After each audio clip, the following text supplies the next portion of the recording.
ये कहानी है कुछ ऐसी नन्स की जो गूंगे बहरे लोगों का फायदा उठाकर अपने आप को शांत करती थी। शुरुआत में हम उस दौर से गुजर रहे थे जब चारों तरफ भयानक प्लेग फैला हुआ था। रोजाना सैकड़े लोग मारे जा रहे थे। आगे हम एक रेमी नाम के आदमी को देखते हैं जो एक चर्च में पेंटर का काम करता था। रेमी को काफी दिन से पैसे नहीं मिले थे, इसीलिए वो अपने पैसे लेने के लिए फादर के पास जाता है और वो देखता है कि प्लेग से फादर की मौत हो चुकी थी। अब उसे उसके पैसे नहीं मिलने वाले थे, तो रेमी चर्च का फादर बनने की सोचता है और उसके कपड़े पहन लेता है। आगे हम लोरेंजो नाम के एक लड़के को देखते हैं जिसके पीछे कुछ लोग पड़े हुए थे क्योंकि उसने मार्को नाम के आदमी का पैसा चुराया था जो कि एक सरकारी आदमी था। लेकिन लोरेंजो किसी तरह से बचकर भाग जाता है। आगे हम एलेना को देखते हैं जिसके पिता की प्लेग में मृत्यु हो चुकी थी, जो एक धनी व्यापारी था। तभी वहां मार्को आता है। वो एलेना को कहता है कि मैं तुम्हारे साथ हूँ। असल में वो एलेना की दौलत पर कब्जा करना चाहता था। तो एलेना कहती है कि मेरी शादी रूस के राजकुमार से होने वाली है। तो मार्को कहता है कि तुम्हारे पिता के सिर पे मेरा बहुत सारा कर्ज था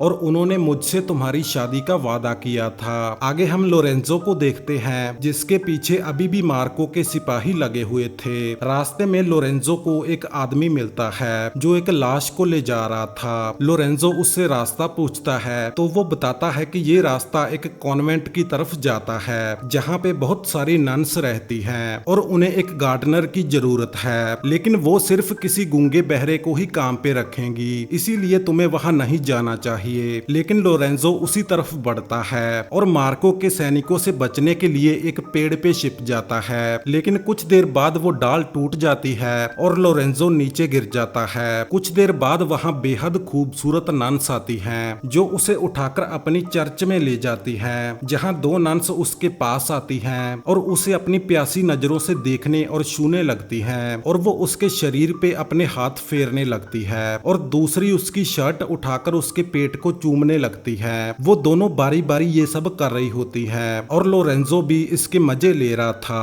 और बेहोश होने का नाटक कर रहा था। एक नन उसके होठों को चूमने लगती है। तभी लोरेंजो अपनी आंखें खोलता है और वो डर जाती है। इसके बाद यहाँ नन्स की मदर आती है और ये मदर से कहती है कि हमें लगता है कि ये आदमी गूंगा और बहरा है। ये सुनकर मदर भी खुश हो जाती है क्योंकि एक गूंगा बहरा आदमी उनके सपने पूरे कर सकता था और वो किसी को बता भी नहीं सकता था। इसके बाद मदर उन्हें लोरेंजो को अच्छे से नहलाने के लिए कहती है। उसे नहलाते समय ये दोनों अपने अंदर की आग भी शांत करती हैं। दूसरी तरफ एलेना मार्को से परेशान होकर चर्च में अपनी सहेलियों से मिलने जाती है और बताती है कि वो सिर्फ रशिया के राजकुमार अरमान से ही शादी करना चाहती है। लेकिन तभी यहाँ मार्को आ जाता है और कहता है कि तुम सब यहाँ क्या कर रही हो, क्योंकि बीमारी की वजह से किसी को भी घर से बाहर निकलने की इजाजत नहीं थी। तो ये सब यहाँ से भागने का प्लान बनाती हैं कि जब तक राजकुमार यहाँ नहीं आता वो एलेना को कॉन्वेंट में भेज देंगे। तभी इनकी दूसरी सहेली माया एक तांगा लेकर आती है और ये बहरूपीय फादर रेमी को साथ लेकर वहाँ से निकल जाते हैं। एलेना अकेली पहले कॉन्वेंट में पहुँच जाती है और उसे एक नन में बदल दिया जाता है। एलेना सोचती है कि यहाँ उसकी वर्जिनिटी सेफ रहेगी, लेकिन उसे नहीं पता था कि यहाँ दिन रात गूंगे के साथ कांड होते रहते हैं। तभी एलेना की नजर लोरेंजो पे जाती है तो नन्स उसे बताते हैं कि वो एक गार्डनर है। आगे हम देखते हैं कि लोरेंजो बगीचे में काम कर रहा था। तभी वहाँ एक नन आती है। वो दोनों पेड़ के पीछे जाकर कांड करने लगते हैं। एलेना ये सब देख रही थी और उसे जलन होने लगी थी। दूसरी तरफ राजकुमार अरमान एलेना के महल में पहुंच चुका था और यहाँ उसकी मुलाकात मार्को से होती है। राजकुमार उसे एलेना का पिता समझ रहा था और वो कहता है कि मैं आपकी बेटी के लिए कुछ तोहफे लाया हूँ। तभी मार्को कहता है कि मैं एलेना का होने वाला पति हूँ और तुम यहाँ से दफा हो जाओ। तो राजकुमार वहाँ से चला जाता है। तभी रास्ते में उसे एक आदमी मिलता है और बताता है कि एलेना कॉन्वेंट में आपका इंतजार कर रही है। दूसरी तरफ लोरेंजो के कमरे में दो नन्स आती हैं जिनका पूरा मूड बना हुआ था। वहीं तीन नन्स लोरेंजो को नहलाने के लिए जा रही होती हैं। तभी एक कहती है कि वो आज लोरेंजो के साथ मजे करेगी। तो एलेना कहती है कि ये तो घोर पाप है। तो वो दोनों कहती है कि तुम्हें जलन हो रही है, लेकिन हम तो ये जरूर करेंगे। वो दोनों लोरेंजो के टब में पानी डालती हैं और एलेना को भी अंदर बुलाती हैं, लेकिन एलेना काफी गुस्से में थी। इसके बाद वो लोरेंजो को तैयार करके मदर नन के कमरे में छोड़ जाती हैं और ये सब देखते हुए एलेना को बहुत जलन हो रही थी क्योंकि वो लोरेंजो को पसंद करने लगी थी। आगे लोरेंजो बगीचे में काम कर रहा था और वहीं एलेना भी उसका इंतजार कर रही थी। कुछ देर बाद वो लोरेंजो के कमरे में आती है तो वो समझ जाता है कि एलेना यहाँ किस लिए आई है। लोरेंजो उसका नकाब हटाना चाहता था लेकिन एलेना उसे रोक देती है और उसकी आंखों पे पट्टी बांध देती है और लोरेंजो को एक अच्छी किस करती है और वहां से चली जाती है। लोरेंजो को ऐसा एहसास पहले कभी नहीं हुआ था।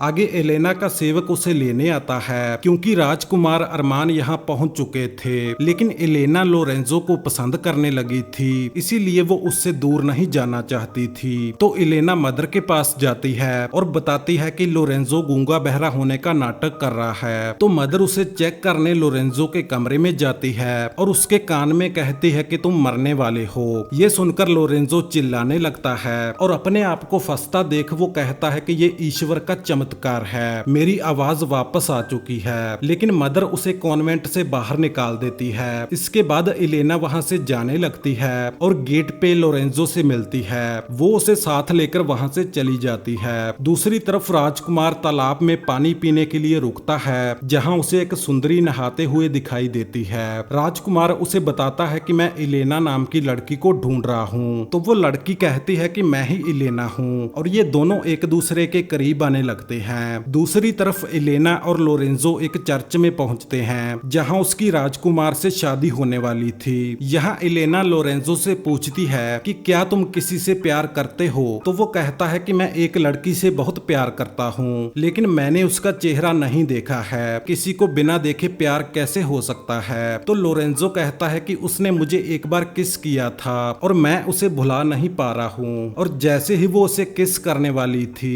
तभी वहाँ मार्को आ जाता है। तो एलेना लोरेंजो को भागने के लिए बोलती है लेकिन लोरेंजो भागने से इनकार कर देता है। तो मार्को उस पर हमला कर देता है। जैसे ही मार्को उसे मारने वाला था तो एलेना कहती है कि अगर तुमने इसे मारा तो मैं तुमसे कभी शादी नहीं करूंगी। ये सुनकर मार्को उसे जेल में बंद कर देता है। आगे एलेना मार्को को कहती है कि अगर तुम मुझसे शादी करना चाहते हो तो तुम्हें लोरेंजो को आजाद करना होगा। ये सुनकर मार्को को बहुत गुस्सा आता है लेकिन वो उसकी शर्त मान जाता है। इसके बाद एलेना उस नकली फादर रेमी से मिलती है और उसे शादी में देरी करने को बोलती है। दूसरी तरफ मार्को के सैनिक लोरेंजो को वहां से दूर ले जाते हैं लेकिन लोरेंजो उन दोनों को मारकर फिर से एलेना को बचाने निकल जाता है। दूसरी तरफ चर्च में मार्को और एलेना की शादी हो रही थी और रेमी शादी को लेट कराने के चक्कर में उनसे उल्टे सीधे सवाल पूछ रहा होता है। लेकिन अब मार्को को उस पे गुस्सा आने लगा था और तभी वहां राजकुमार और लोरेंजो दोनों पहुंच जाते हैं। ये दोनों मिलकर शादी रुकवा देते हैं और मार्को का मुकाबला करने लगते हैं और लड़ाई के दौरान लोरेंजो उसे कुएं में धकेल देता है। तभी एलेना वहां आती है और वो राजकुमार से कहती है कि मैं तुमसे शादी नहीं कर सकती। लेकिन जब वो अपना चेहरा दिखाती है तो राजकुमार कहता है कि तुम एलेना नहीं हो। तभी वहां दूसरी एलेना आ जाती है जिससे राजकुमार प्यार करता था। दूसरी तरफ लोरेंजो वहां से जा रहा था तो एलेना उसे रोकती है। तो लोरेंजो कहता है कि मैं उस लड़की को खोजने जा रहा हूँ। तो एलेना उसे आंखें बंद करने को कहती है और उसे किस करती है तो वो तुरंत उसे पहचान जाता है।